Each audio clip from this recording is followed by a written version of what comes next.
میرے نبی پاک علیہ السلام نے فرمایا جس کے ذمہ بہنیں لگ گئی، جس کے ذمہ بہنیں جس کے ذمہ لگ گئی، باپ کمزور ہو گیا یا باپ انتقال کر گیا، جس کے ذمہ بہنوں کی ڈیوٹی لگ گئی، محبوب فرمانے لگے اس نے 3 بہنوں کی اچھی پرورش کی، اچھا ادب سکھایا اور عزت کے ساتھ رخصت کر دیا، یا 2 بہنیں اس کے ذمہ لگی، اس نے آداب سکھائے، یہ ابو داؤد شریف ہے، ابن ماجہ ہے، اور پھر ان کو رخصت کر دیا عزت کے ساتھ۔ پھر ایک مقام پہ فرمایا چلو ایک بہن ہی اس کے ذمہ لگی تھی، اس نے ادب سکھائے، آداب سکھائے، عزت سے رخصت کیا، حضور کیا ملے گا؟ فرمایا باقی نیکیوں والوں کو ثواب ملے گا، جو بہنوں کا بوجھ اٹھائے گا جس طرح میری 2 انگلیاں جڑی ہوئی ہیں اس طرح میرے ساتھ جڑ کے جنت میں داخل ہو جائے گا۔ ابھی اس حق کا تعین کس نے کیا؟ نبی پاک صلی اللہ علیہ وسلم۔ اب اگر کہیں یہ کہا جائے کہ بس بھائی صحیح ہو گیا، تمہارا کیا کام ہے، تمہاری کوئی ذمہ داری ہے، تم نے کوئی ٹھیکہ اٹھایا ہوا ہے، تم کوئی زیادہ سیانے ہو، تم کوئی زیادہ سمجھدار ہو، تو اسے کہا جائے گا ذرا ٹھہر جا، اس طرح کی بات نہ کر، یہ وہ حق ہے جو میرے مصطفیٰ نے بیان فرمایا ہے۔ جہاں بیوی کے حقوق بیان فرمائے وہاں میرے نبی پاک نے بہن کے حقوق بھی بیان فرمائے۔ دیکھیے نا جناب ام ہانی حضرت علی کی سگی ہمشیرہ تھی، نبی پاک صلی اللہ علیہ وسلم کی چچا زاد بہن تھی، پر اللہ کے رسول ہمیشہ انہیں تحفے بھیجا کرتے، ان سے محبت فرماتے، ان کے بچوں کے ساتھ پیار کرتے۔ فرمایا علی کی بہن نہیں، یہ میری بھی بہن ہے۔ کیا لوگوں کو تاریخ کی وہ بات یاد نہیں؟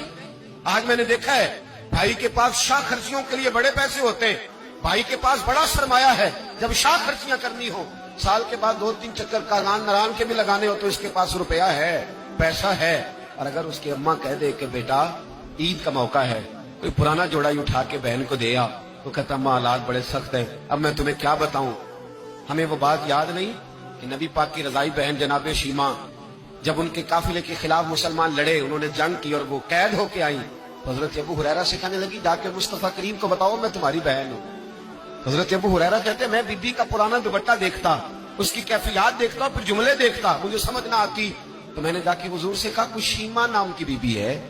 تو کہتے ہیں ابھی میں نے جملے بھی پورے ادا نہیں کیے، نبی پاک ممبر سے اٹھ کے کھڑے ہو گئے اور رسول پاک کی چادر مبارک ممبر پہ رہ گئی، محبوب اٹھ کے گئے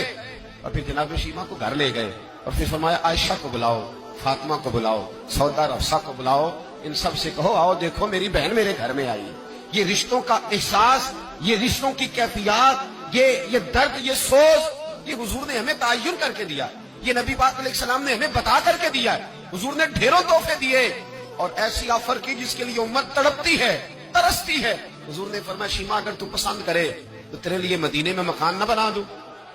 اگر تو کہے تو یہاں تیرے لیے مکان نہ بنا دوں، جہاں 70,000 فرشتے روز سلامی دینے آتے ہیں، یہاں تیری پکی رہائش نہ کر دوں۔ عرض کی یا رسول اللہ میرے خامند کا گھر، میرے بچوں کا گھر، جہاں میں بیاہی گئی، جن کے حقوق آپ نے بیان فرمائے، میں وہاں جانا چاہتی ہوں۔ حضور نے ڈھیروں تحفے دے کے رخصت کیا۔ تو میرے بھائی بہن کا ایک حدیث ہے مشکات شریف، مشکات میں حدیث ہے، ایک حضور علیہ السلام کے صحابی تھے جو نبی پاک کی بارگاہ میں بیٹھے رہتے تھے،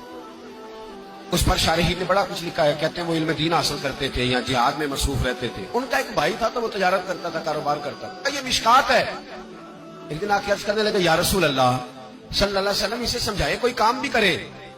آپ کے پاس بیٹھا رہتا ہے، ڈیوٹی ساری میں کرتا ہوں۔ تو محبوب فرمانے لگے خاموش ہو جا، ہو سکتا ہے رب کریم جو تجھے رزق دے رہا ہے وہ بھی اس کی برکت سے عطا فرما رہا ہے، اس کے نصیب کا اللہ تجھے دے رہا ہے، ہو سکتا ہے اس کے توسل سے، پتہ نہیں اللہ کس کی وجہ سے دے رہا ہے، کس کے حصے کا تیرے گھر بھیج دیتا ہے۔ امام حسن رضی اللہ تعالیٰ عنہ جب کسی شخص کو کچھ دینے جایا کرتے تھے تو فرماتے تھے بھائی یہ نصیب تیرا تھا، اللہ نے میرے گھر بھیج کے میری ڈیوٹی لگائی تھی کہ میں تجھ تک پہنچا دوں، میں نہیں لے کے آیا، نصیب تیرا ہی تھا، میرے ذمہ لگا تھا کہ چلو میں بھیج دوں۔ تو یاد رکھیے گا اگر کچھ جگہوں پہ ہمیں حقوق ادا کرنے پڑتے ہیں، کسی مالدار بھائی کو کسی غریب کا خیال رکھنا پڑ ہی جاتا ہے، تو مہربانی کرے وہ خیال کرے۔ میں نے ایک امیر بھائی سے ایک دفعہ کہا کہ تیرے غریب بھائی کی بچیاں بڑی ہو گئی ہیں، تیرے بچے رشتہ لے لو، رشتہ لے لو۔ تو کہنے لگا نہیں وہ جب شادی کرے گا تو میں تعاون کروں گا۔ میں نے کہا تو کیا تعاون کرے گا، کیا مطلب ہے تیرا؟ تو بھائی کی محبت کو پیسوں میں تول رہا ہے، سوچا ہی نہیں تو نے، وہ اسی باپ کی صلب سے جس سے تو ہے، اسی ماں کا دودھ پیا ہے جس کا تو نے پیا ہے۔ تجھے وہ دور بھول گیا ہے کہ جب گھر باہر کوئی تیرے بھائی کو گھورتا تھا تو کہتا تھا میں آنکھیں نکال دوں گا، تیری جرت کیسے ہوئی، میرے بھائی کو گھورتا ہے، اور آج تو کہتا میں تعاون کر دوں گا۔